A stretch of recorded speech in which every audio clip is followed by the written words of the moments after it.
mamerina ny fiaravana ho tsika rehetra ry havana ny tenako zay manaraka ny ty afan'andriamanitra ny toerana rehetra zay misy anareo amin'izao fotoana izao iresaka aminao kely ny asarobidiny zany atao hoe famonjena ry havana nataony Jesosy Kristy ho atsika teo miazo fijaliana. Raha manana baiboly eo ny tokantrano any mangataka anao maky nyty tenin'Andriamanitra ty isika amin'ny Korintianina voalohany toko fa 2:10 vakitsika manomboka amin'ny 7:20 ajanontsika hatrary amin'ny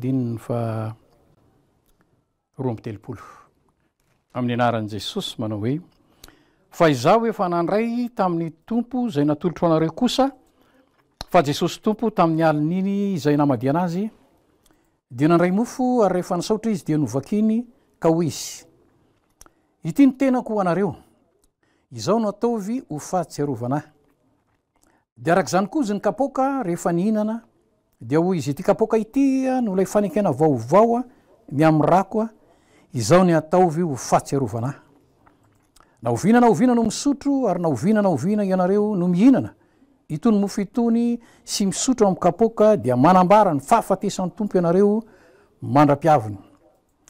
Koa nazovo no mihinana ny mofo sy misotro amin'ny kapoaka ny tompo amin'ny fanahy tsy mendrika dia homeloka ny amin'ny tena sy ny rany tompo izy. Vaoka ny olona mantatra ny tenany dia aoka izy hihinana ny mofo sy hisotro amin'ny kapoaka fa zay rehetra mihinana sy misotro dia mihinana sy misotro fanamelohana ho an'ny tenany raha tsy mamantatra ny tena izy.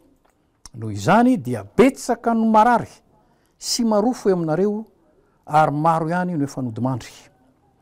Fa raha mba namantatra ny tenantsika isika dia tsy mba ho tsaraina fa raha tsaraina isika dia fahaizan'ny tompo mba tsy ho elohana miaraka n'izao tontolo izao. Apiko an'ity tenin'Andriamanitra ato amin'ny epistiliny Jaona ty ry havana. Epistiliny Jaona voalohany toko voalohany ny 7 ka hatramin'ny 7 ihany. Amin'ny anaran'i Jesosy raha mandeha eo amin'ny mazava isika ozy tahaka azy eo amin'ny mazava dia manana firaisana isika ary ny rahan'i Jesosy zanany no manadio antsika ho afaka amin'ny ota rehetra. Raha hoy isika tsy manana ota isika dia mamita tena ary ny marina tsy ato anatsika. Raha miaiky ny fahotantsika isika dia matoky sy marina izy ka mamela ny fahotantsika sy manadio antsika ho afaka amin'ny tsy fahamarinana rehetra. Mba iresaka kely aminao ary havana ny tena sarobidiny ty atao hoe famonjena ity satria tena hitako mihitsy fa maro be ny olona tsy de tena mandinika tsara ny fahamarinana ty tenin'Andriamanitra ty ry havana ka dia be dia be ny zavatra mitranga eny an-dalana eny. Indrindra moa fa anisan'ny tena mahazatra ny fiangonana maro ny kristianina maro zany atao hoe mandray fanasan'ny tompo zany. Jovavolombelona kely aminao zany tenako ry havana tamin'ny 18 taona no nandray an'izany hoe fandraisana fanasan'ny tompo voalohany zany. Tena tsy afeniko aminao mihitsy zay mandray ny tiafatr'Andriamanitra ty fa nampianarina herintaona mipaka isaiky ny alahady fa de tsy tsapako mihitsy ry havana zany fahamarinan'ny tenin'Andriamanitra zany hoe misery ny rany Jesosy zany inge manadio ary manafaka ny olona amin'ny fahotana. Tsy tsapako zany. Za tany amin'ny 20 taona koa nandray an'i Jesosy ary tena hitako mihitsy hoe tao anatin'izany fotoana rehefa nandray an'i Jesosy vao tena tonga saina ary tena isaorako an'Andriamanitra mihitsy tsy maty fa rehefa nahita n'izao tenin'Andriamanitra zao hoe takizao ngeny zany lanjany zany atao hoe ny rany Jesosy Kristy tompo zany takizao ny dikan'izany hoe nofoko ny tena fihinana. Firy moa ny olona ry havana rehefa tonga ny fandraisana fanasan'ny tompo reny resahana kely 10 minitra fotsiny dia atao ny fandraisana mihinana an'le mofo dia misotro an'le kapoaka kely fa maro be ny olona tsy tena mazava amin'ny loatra ry havana ny tena famonjena nataon'ny tompo teo ambony azo fijaliana. Ity ny tena kosa Jesosy jerevonareo tsara ange averiny indray mandeha any amin'ny Jaona toko 1 le tena ny olona hoe ny tena fihinana ty tenako ty ozy ny tena fihinana azavai ny jaonina toko voalohany hoe le tenin'Andriamanitra marina aminao ve zany ry havana zany hoe ty tenin'Andriamanitra ty de tokony ho fihinana io rahan Jesosy io ry havana jereo tsara nge fanazavany le tenin'Andriamanitra eo amin'ny episteliny Jaona io sy le lazainy Jesosy izy miaraka ny sakafo tamin'ny mpianatra izy tamin'ny fanaisana fanasan'ny tompo niaraka tamin'ny mpianatra izy ity ny rako sy alatsako famelan-keloka ho an'ny maro azavain'ny tenin'Andriamanitra jerevinareo tsara raha fa ny episteliny Jaona voalohany io le lanjan'le hoe ra tsy misy ry havana zany hoe to ambonin'ny tany eto zany hoe manala ny olona amin'ny fahotana afa-tsy ny rahan Jesosy rokorotana be dehibe ao anatin'ny naoronge raha lasy anabavy rokorotana isan-karazany hitanao ny zanak'olombelona le to ambonin'ny tany reo ange ota ny fahotana ao anaty ny mahatonga an'izany be dehibe ihany aloha ny an-dalana eny ohatra ny tonga saina ihany de hoe ndeha mba hiditro mpandray fa be dehibe ny olona tsy tena mahatsapa ny lanjany iny hoe ity raha ty alatsako famelan-keloka ho an'ny maro mbola veriko ihany io tenin'Andriamanitra io hoe manadio ny olona ho afaka amin'ny fahotana karazam-pahotana vako io nge ry havana ny santionany zany hoe karazam-pahotana zany eo amin'ny Galatianina toko 5 rehefa manana fotoana ianao fa eto mo voafetra ihany ny fotoana eto manomboka eo amin'le 9:9 le hoe ny 9 ny filan'ny nofo miasan'ny nofo miasa ao anatin'ny olona misy maro be izy ao fitsangajangana fanompo-tsampy fitenenany ratsy sisy misy hatrany amin'ny voalazo angamba raha tsy diso ny fitadidiko any amin'ny 7 any santionany amin'ny fahotana zany azy ireny reo mandeha koa ny Timoty voalohany toko 7 de ho hitanao tsara ro karazana fahotana be dehibe ao anatin'ny olona ty tena ty volany fanaratsy misy karazany any amin'ny 7 karazam-pahotana inona no anafahanao an'izany ho ianao moral ianarana any am-pianarana filozofia zao ny ataoko anao raha lasy anabavy tsy matimaty ho azy teo ambony azy fijaliana Jesosy ity ny rakosy jerevinareo tsara ny teniny zay arotsako ho famelan-keloka any tokantrano anynao ry havana reny zo afatr'Andriamanitra io ahoana ozy ny soratra masina le mivakiko taminao tamin'le korintanina voalohany toko 1 teo maro ange ozy ny misotro makany amin'ny toeram-piangonana mihinana sy misotro ny kapoka sy ny mofo tsy mandiny tena maro ny olona tsy mandiny tena ozy inona moa le havana le hoe tsy mandiny tena voalohany indrindra tena tsy ataon'ny olona mety ho vitanao ena nge ny fampianarana n'izany atao hoe heritaona ianao mianatra n'izany atao hoe tenin'Andriamanitra ny fombafomba isan-karazany zay atao am-piangonana fa tsy nateraka indray tena tsapako zany matoa ny tena mitory ianao an'izany tsy tsapako mihitsy zany fahateraham-baovao hoe Jesosy Kristy miditra ao anaty tsy tsapako mihitsy zany hoe ny rahan Jesosy Kristy manadio ny fitondran-tena ny fahazaran ratsy tamin'ny 17 taona ho iaho nambarako taminao teo tena tsapako mihitsy zany fahazaran ratsy tsy afaka tato anatika raha tsy tonga ny fotoana nanekeko an Jesosy Kristy ho tompo tato anatiko nanomboka teo resy ny fahazaran ratsy toka sigara paraky rongony fijangajangana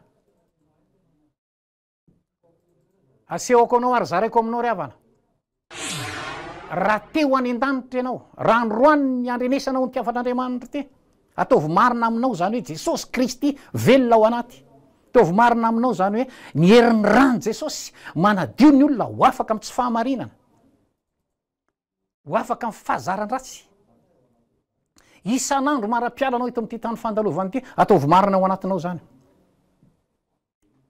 Ity ny rako izy Jesosy. Arotsako ho famelan-keloka ho an'ny maro. Sarobidy ingeriavana ny zavatra nentin' Jesosy teo ambony hazo fijaliana. Inona koa nentin' Jesosy teo ambony hazo fijaliana? Raha mamaky ny Isaia 7:15 ianao. Ny dia kapoka taminy izy nanasitanana anareo. De ndray tsy fantatry ny olona fotsiny hoe na ny mpampianatra soratra masina tamin'izany andro zany ingeriavana ny fariseo sy ny sadoseo samy mamaky ny tenin'Andriamanitra eo fa tsy resy lahatra hoe ity ilay zanaky Maria Joseph ity le izy le voasoratra. Jereo ingeriavana ny masarobidy zany hoe famonjena nataon'i Jesosy ho antsika teny ambony hazo fijaliana. Amonjy ny fanahintsika. Ny amin'izany atao hoe fahaverezana mandrakizay nafaty azy teo ambony hazo fijaliana. Tsy matimaty ho azy iny, averiko aminao tsara. Mitondra ny fahotantsika rehetra iny teo ambony hazo fijaliana. Mitondra ny aretina ivoalazan'ny Isaia 7:15.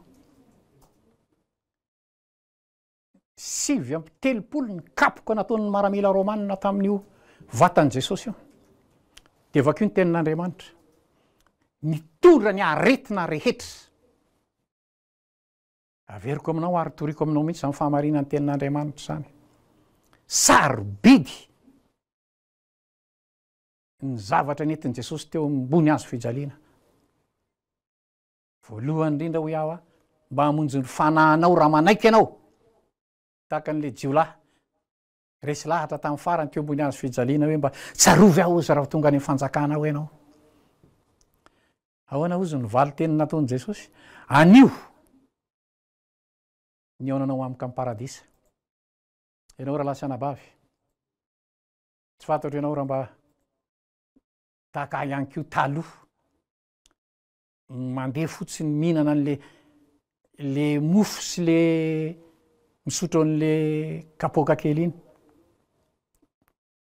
Sarobidy ingeriavana ny tandindony iny, ny fahatserovana an'iny. Nataon'i Jesosy teo ambony hazo fijaliana. Maro aminareo izy, jereo tsara le nivakitsika tao amin'ny Korintianina 2:12 tao. Zay tsy mandiny tena ozy. Maro aminareo ozy ny farofy, marary. Jereo tsara zany tenin'Andriamanitra zany a.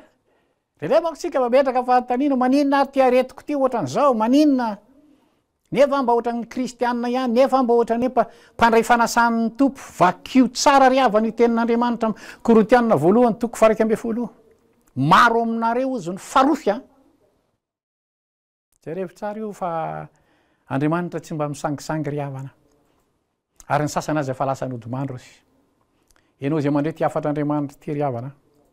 Na iza naiza toerana misy ianao a. Miverena kely aloha. Mandiny tena tsara araky ny ambaran'ny soratra masina eo. Mba ataovy mpakatony teny. Aza piainy fotsiny ihany. Aza zatra mijery fotsiny ianao. Na mihainy fotsiny ianao. Zao tenin'Andriamanitra zao a. Fa ataovy tena mba marina aminao. Izany fahamarinan'ny tenin'Andriamanitra zany mba hita vokatra ianao. Averiko indray mandeha dia hijanonao. Tandindon'le mofo hoaniny iny le nizarainy Jesosy. Ty tenin'Andriamanitra te. Ahoana ho Kolosianina 3:7-9. Aoka ny tenin'ny Kristy toetra betsaka. Aza nyrasana fotsiny riavana efa tonga ny hoe fotoana fandraisana any am-piangonana zay vao mba etsepo ianao mihinana an'le iny. Fa i tenin'Andriamanitra ny teny tinainina. Ataovy tahaka an'le ianao mihinan-kanina isan'andro. Ataovy marina aminao zany hoe mitombo isan'andro atao anatiko izany tenin'ny Kristy zany. Reto tenin'Andriamanitra reto a, napetrak'Andriamanitra eto ambany masontsika reto a, tsy tonga ho azy eo akory. Fa ianao a, aoka mpakatony teny ianao. Ataovy tena zavatra lehibe aminao isan'andro.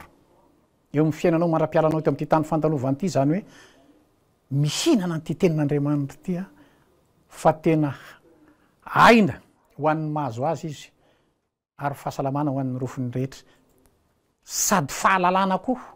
Mitombo fahalalana ianao ozy ny tenin'Andriamanitra any amin'ny Timoty 1.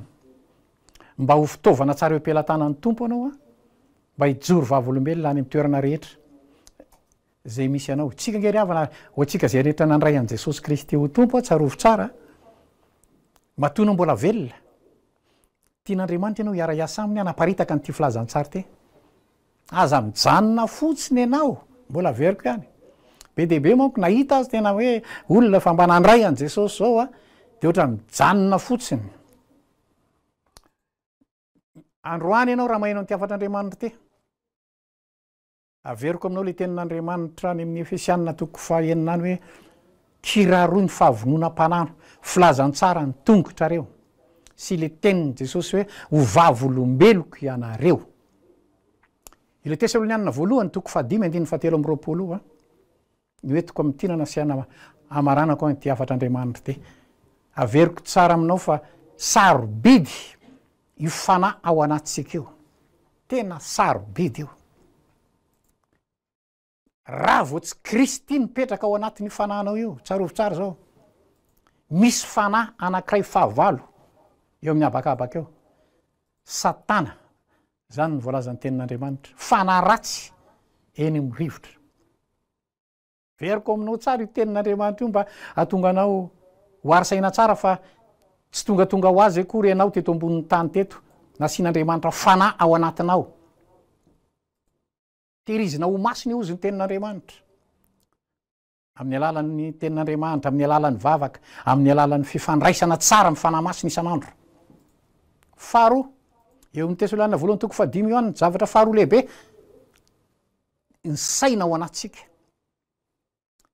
Io saina io ry havana raha vao tsy Kristy no velona ao anatinao, raha vao tsy ny fanahy masina mipetraka ao anatinao, dia atsoroko aminao tsara fa fitaovana eo am-pelantanan'ny devoly koa ny saina eo am-pelantananao. Zany nge ry havana mahatonga ny tenin'Andriamanitra ny amin'ny Romanina toko 12 manao hoe miova ny fanavozana ny sainy amatarana ny sitrapon'Andriamanitra. Miova oza ny fanavozana ny saina. Ahoana ny saina, ahoana natonga ny saina tena hiavao? Tsy maintsy ny fanahy masin'Andriamanitra aloha mipetraka ao anatinao. Io ny mpanolo-tsaina. Ny rahan'Andriamanitra tetỳ ambonin'ny tany io. Io fanahy masina io. Mangataka aminao avakio nge ny Korintianina voalohany toko 12 andininy fahavaloko hatramin'ny 10. Misy zavatra 7 hoentin'ny fanahy masina io. Vakio tsara nge de ho hitanao tsara. Zany atao rehefa tonga ao anatinao le fanahy masina, anolo-tsaina anao io ary anampy anao ity saitsika ity. Raha vao tsy ho fanahy masina io no manampy anao anatin'ny sainao ao, de le fahavalo nambarako taminao le fanahy ratsy eny amin'ny rivotra, fanahy io. Anjaranao raha ino anao natsino androany, fa za kosa aloha hitory ny filazantsara aminao, hitory ny fahamarinany ty tenin'Andriamanitra ty mba hatonga anao ho tena fitaovana tsara eo am-pelantanan'ny tompo anao. Ireo tenin'Andriamanitra zay nivakiko taminao reo a, fanahiniko misy reny mba ho nivakina ary ny anitanako anao de mba averimbereno any tokantrano any a. Rehefa mba marery tenin'Andriamanitra eny ianao a, de mba misaora ny tompo isan'andro isan'andro. Ampiasao amin'ny fiainanao, indrindrindrindra fa le nambarako taminareo hoe ny olona pino a, zany hoe ny olona nandray an' Jesosy Kristy ho tompo a, tsarovo tsara ry havana fa raha mampiasa, tsika nge ry havana tena namen'Andriamanitra tena arena be mihitsy e. Ozy ny tenin'Andriamanitra amin'ny asan'ny apôstôly toko 2 hoe ny teny fikasana dia ho anareo sy ny zanakareo, ary na iza tsony Jehovah Andriamanitra anatona azy. Arena. Ianao ve ry havana fa mba nandinika tsara ty baiboly io, zany atao hoe teny fikasana. Fa manam-potoana ianao any tokantrano any a. Vakeo nge ny Deutéronomie toko 7:20, ny andininy voalohany ka hatramin'ny 4:12. Santionany amin'ny teny fikasana reo, ho anareo ozy sy ny zanakareo, ary na iza tsony Jehovah Andriamanitra anatona azy. Sarobidy zany. Ampiasao isan'andro isan'andro ny teny alokan'ny vava, arovo ny teny alokan'ny vava amin'ireo tenin'Andriamanitra mba tonga anao tena fitaovana tsara eto am-pelantanan'Andriamanitra. Zay ndray ry havana ny fotoana androany a, ny tenin'Andriamanitra zay nizaraiko taminao androany a, matoky aho fa fanahy masina ane hiasa mahery ao anatinao.